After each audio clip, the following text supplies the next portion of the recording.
was when I ruled the world. Your Excellencies, ladies and gentlemen, first and foremost, allow me to give all honor and glory to my Lord Jesus Christ, the Prince of Peace. From Him, I derive my purpose and passion to be a salt of the earth and a light of the world. I also wish to thank the Nobel laureates and everyone associated with this award for the incredibly humbling experience. Ladies and gentlemen, in ancient times, salt is potent to generate growth as a fertilizer, but also to act as a disinfectant, whilst light illuminates darkness.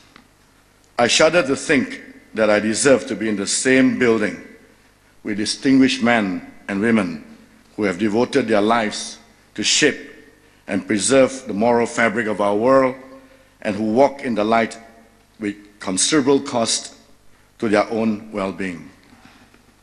Which is why I humbly salute the Nobel laureates who embody the very best of our humanity. I salute fellow honorees of this award for your moral courage and determination to bring dignity and hope to our world, using ethical business to transform mindsets and practices. I also salute the many unsung heroes that champion positive change. The world we live in worships short-termism. Our global economy is driven by instant rewards, quick fixes, and unethical gains. Political and business leaders know too little of sustainability and lend themselves to gamble with our nation's societies and environment on an empty future. Even the gatekeepers, the financial regulators, government watchdogs, those we trust to watch over us, were corrupted by short-term goals instead of long-term visions. We forget at our own peril that the world was at the verge of an economic Armageddon in 2008. Had it been a total collapse of the global economy, not only would all our hard work been wiped out, its impact on the poor and the disenfranchised could have been unimaginable. But ladies and gentlemen, darkness is the absence of light and not the other way around. We always say that for this world, there's still time. I disagree. I think our time is really almost over. For this reason, we desperately need good governance, the rule of law, and transparent regulatory framework in the global economy to rebuild trust and regain moral integrity. We must promote courageous and responsible leaders to high places. And national governments will gain tremendously from following suit. Economist Nobel laureate Joseph Stiglitz said this, I quote, "The present societal and economic problems are like festering wounds that can only be healed by exposing them to the antiseptic effects of sunlight. We must restore the balance between the market and the state, between the individualism and the community, between man and nature, and between means and ends," I end quote. Such a balance would also allow good companies, like many here today, like us, to compete and also to thrive.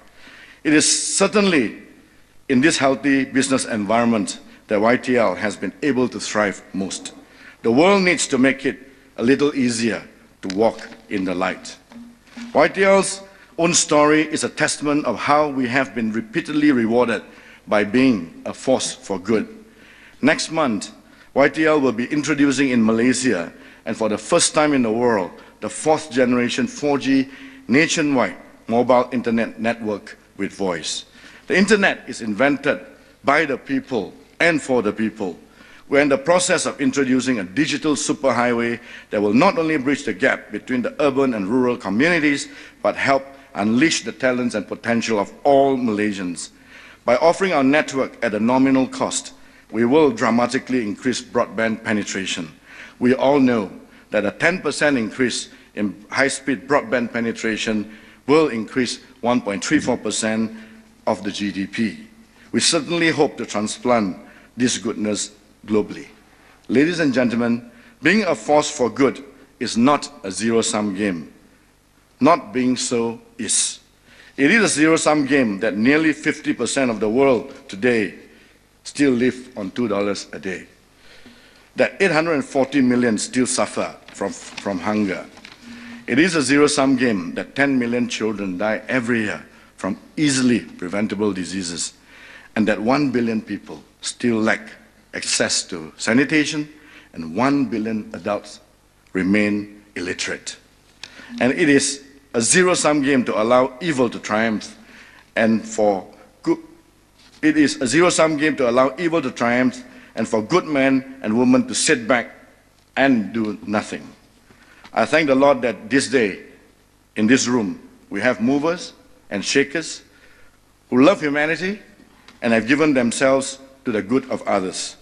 I'm incredibly humbled, yet uplifted to be here with all of you, and to say with dignity and to say with courage that we are not in the zero-sum game. Once again, thank you for this profoundly meaningful accolade. Thank you, and God bless all of you.